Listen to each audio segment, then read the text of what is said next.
السلام علیکم ورحمۃ اللہ وبرکاتہ۔ امید ہے کہ آپ تمام احباب خیر و عافیت کے ساتھ ہوں گے۔ اللہ تعالیٰ آپ کو خوش رکھیں۔ آج آپ حضرات کے سامنے ابو داؤد شریف کی ایک حدیث اور اس کے اندر اس حدیث میں ایک دعا ہے، وہ دعا آپ حضرات کی سماعتوں کی نظر کرنی ہے۔ نبی پاک صلی اللہ علیہ وسلم نے فرمایا کہ دو سجدوں کے درمیان یہ دعا مانگا کریں: اللہم اغفر لی ورحمنی وعافنی واہدنی وارزقنی۔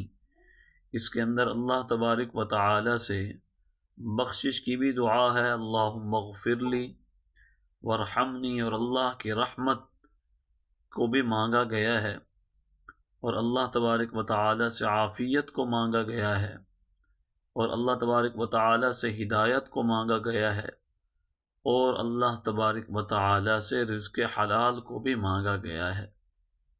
اللہ تبارک و تعالی ہمیں دو سجدوں کے درمیان یہ دعا پڑھنے کی توفیق نصیب فرمائیں۔